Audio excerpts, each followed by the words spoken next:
제주도에 왔다. 예정에 없었으나 비행기 티켓이 편도 35,000원밖에 되지 않았기 때문에 2일 전에 예약하고 갑작스럽게 출발했다. 제주도를 가는 이유 중 하나는 렌트카를 타기 위함이다. 평소 타보지 못했던 차들을 여행이라는 명목으로 마음껏 타볼 수 있는 기회다. 예전에도 테슬라 모델 3, 카마로, 머스탱 등 제주도 렌트카 리뷰를 몇 번 했었다. 이어서 오늘은 기아의 EV6를 리뷰 및 소개하고 마지막엔 추천 중고차 매물까지 소개해보겠다. EV6는 내가 좋아하는 특징을 대부분 갖춘 차다. 기아 자체가 좀 날렵하고 스포티한 BMW와 유사한 이미지를 갖고 있다. 거기에 SUV보다 낮고 세단보다 높으면서 날렵해 보이는 디자인을 가진 크로스오버 차량이다. 얼마 전 소개해드린 6GT도 크로스오버 차량인데 두 차량의 차이점은 어디에 기반을 두고 있느냐다. 6GT는 세단 기반, EV6는 SUV 기반이다. 그래서 EV6는 일단 SUV로 분류되고 세부적으로는 CUV라고 한다. 디자인은 개인적으로 아이오닉5보다 훨씬 마음에 들었는데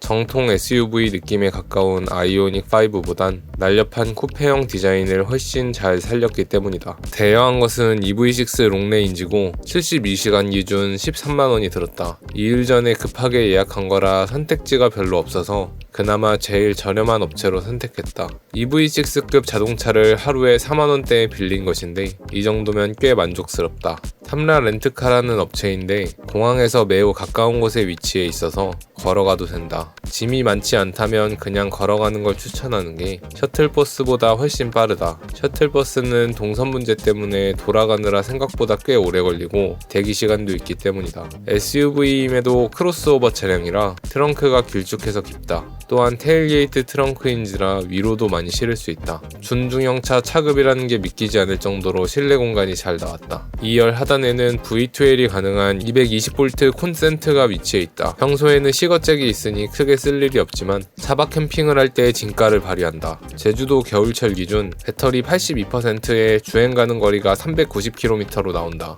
100% 기준 476km 정도 갈 수 있는 것으로 추정된다. 환경부 인증 주행거리가 175에서 510km이니 얼추 맞는 셈이다. 주행은 기대 이상이었다. 전기차답게 가속도 훌륭하였고 탄탄하고 묵직한 느낌을 잘 살렸다. 2010년대 현기차에서 느껴지던 낭창낭창함을 찾아보기 힘들었다. 큰 기대를 하지 않았었는데 이 정도면 구매해도 만족하고 탈 수 있겠는데? 라는 생각이 들었다. 차체 크기에 비해서 실내가 넓기 때문에 주행 감각과 디자인을 함께 생각하는 사람이라면 패밀리카로도 충분하겠다는 판단이다. 중고가도 최근 2천만원대에 구매할 수 있을 정도로 상당히 가성비적인 측면이 있다. 다만 스마트 크루즈 컨트롤은 정교하지 않아 다소 불편했다. 직선으로만 이어지는 도로가 아니라면 여러가지 요인들로 금방 풀려버려서 공도에선 굳이 쓸 필요를 느끼지 못했다. 처음에 테슬라 모델 3를 탔을 때보다 전기차에 익숙해져서 충전소를 찾는 노하우 덕분에 충전 자체는 그렇게 힘들지 않았다. 다만 항상 어디를 갈 때마다 충전기를 고려해서 움직여야 한다는 점이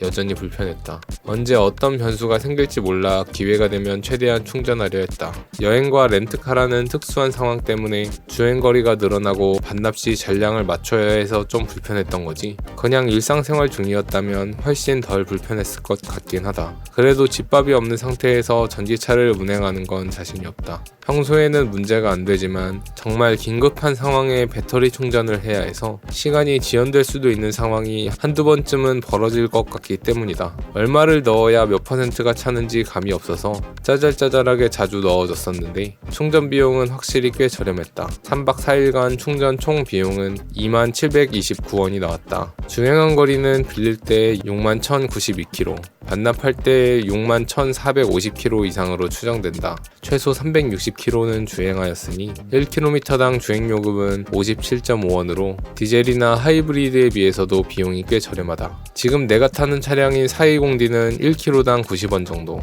전에 탔던 아이오닉 하이브리드는 1km당 81원이었으니 압도적으로 저렴한 셈이다. 요즘 충전 비용이 많이 올랐다는 걸 감안하면 예전에 오르기 전에는 얼마나 저렴했을까 싶다. 이성적으로 생각했을 때 분명 디자인도 괜찮고 주행감도 나쁘지 않고 공간도 넓은 육각형 자동차다. 현재 중고 가격까지 꽤 저렴해서 전기차 입문용으로 상당히 괜찮다. 모델 Y랑은 가격적으로 비교도 안되게 저렴하고 모델 3랑 비교해도 동급 대비 몇백만원은 저렴하다. 내가 차를 여러 대 운용 가능하다면 충분히 기변할 때 구매를 고려해볼 법하다. 하지만 내 사정상 차는 딱 한 대만 운용 가능하다. 그 한 대의 자리를 차지하기엔 EV6는 뭔가 살짝 아쉽다. EV6보다 더 마음에 드는 차들이 있기 때문이다. 테슬라 모델 3, 모델 Y, 그리고 BMW 6GT다. 즉 사순이라는 이야기.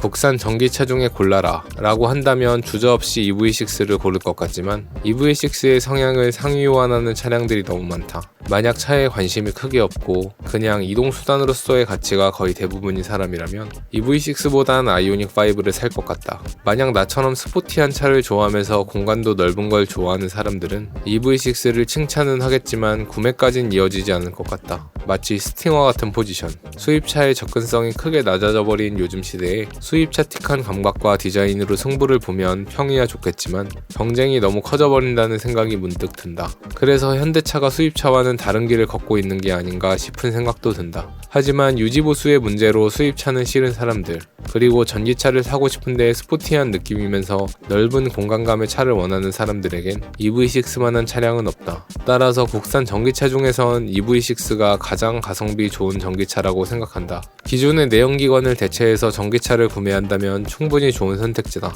하지만 테슬라를 대신 살만할까? 라고 생각해본다면 조금 의아하다. EV6와 테슬라에서 느껴지는 근본적인 차이가 있다. EV6는 전기차 전용 플랫폼인 eGMP를 사용하지만 여전히 전체적인 인터페이스가 내연기관에 맞춰져 있다. 예를 들어 계기판을 보자. 아날로그로 표시하는 방식을 디지털 화면으로 보여주어 멋지고 현대적이어 보일 뿐이다. 반면 테슬라는 시작부터 디지털로 만들어졌으며 모든 시스템이 현대적이다. 필요한 부분을 제외하면 아날로그인 부분을 찾아보기 어렵다. 스마트폰이 발전하면서 점차 버튼이 없어지고 간소화됐듯이 앞으로 전기차도 점차 그렇게 될 것이라 생각한다. 마치 초기형 스마트폰과 현재의 스마트폰 차이처럼 주행 성능과 기능을 떠나서 EV6와 테슬라는 근본적인 차이가 있는 느낌이다. 다음은 EV6 추천 매물입니다. 21년 11월식 22년형 74,000km를 탄 롱레인지 에어 등급입니다. 구매하고 약 3년이 조금 넘은 차량입니다. 신차급 중고차에 가깝죠. 전기차 자체가 고장날 때가 별로 없는 데다가 구동 시스템 보증기간과 배터리 보증기간까지 남아있어서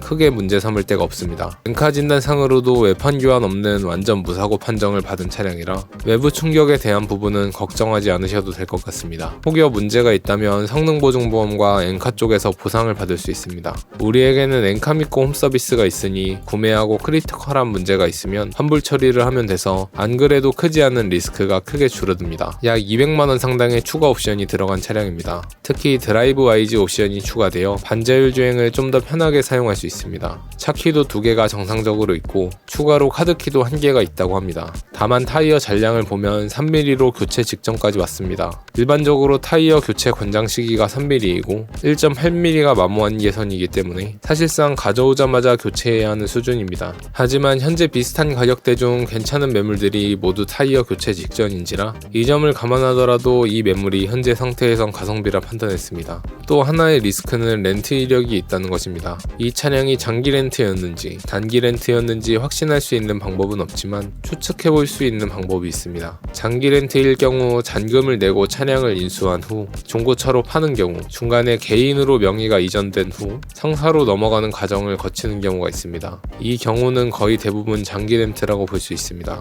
하지만 렌트회사에서 바로 중고차 상사로 매도하게 된 경우는 장기 렌트일 수도 단기 렌트일 수도 있습니다. 덕분에 어느 쪽이라고 명확하게 단정하기 힘듭니다. 일반적인 내연기관이라면 굳이 이 리스크를 감수할 필요는 없지만 전기차의 경우는 다릅니다. 엔진과 미션 관리를 해줘야 하는 내연기관과는 달리 전기차는 관리가 필요 없기 때문에 렌트카에 대한 리스크가 압도적으로 줄어듭니다. 전기차는 관리라고 할 게 따로 없기 때문에 렌트카로 썼든 개인이 썼든 차량 상태 말끔하고 배터리 상태 괜찮으면 땡입니다. 따라서 렌트 이력이 있다고 할지라도 전기차의 경우 가격만 저렴하다면 충분히 구매할 만합니다. 일단 다른 차량들 대비 가격이 저렴하며 렌트 이력이 없는 차량들은 2,890만원에 8만 km대부터 시작합니다. 렌트 이력이 있더라도 200만원 저렴하게 1만 km 덜 탄 매물을 구매하는 구매하는 게 전기차의 경우 더 가성비라고 봅니다. 연식과 키로수가 깡패이기 때문에 애초에 문제 있을 확률도 매우 낮아 보입니다. 혹여나 문제가 있다 해도 구동계통과 배터리는 보증도 살아있고 엔카 믿고 성능 보증 보험, 엔카 인증 등 리스크를 보완해줄 요소들이 매우 많습니다. 렌트카의 경우 대팔 때 감가 문제가 있긴 하지만 애초에 살 때도 저렴하게 구매하는 데다가 전기차는 렌트카 리스크가 훨씬 적어 회전율이 느리지 않기 때문에 나중에 대팔 때 내연기관 렌트카 대비 감가도 훨씬 낮을 가능성이 큽니다. 만약 좀 더 비용을 극단적으로 아끼고 싶다면 이 매물을 추천드립니다.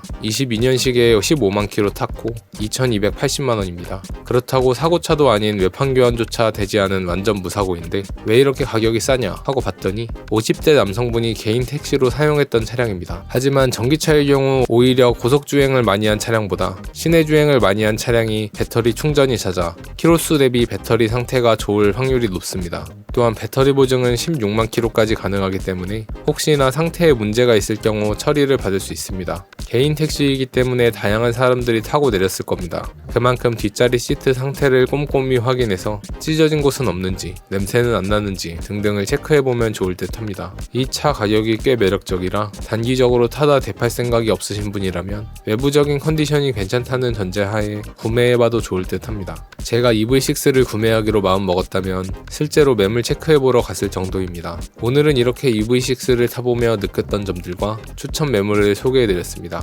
다음번엔 어떤 차량을 소개해드리면 좋을지 댓글을 남겨주시면 참고해서 제작해보도록 하겠습니다. 영상 시청해주셔서 감사합니다. 오늘은 운전의 재미, 넓은 실내 공간, 승차감, 감성, 스포티한 디자인 등 모든 부분에서 기준치를 초과하는 육각형 차량을 소개시켜드리려 합니다. 이 차 한 대면 미혼이든 기혼이든 아이가 있든 없든 모두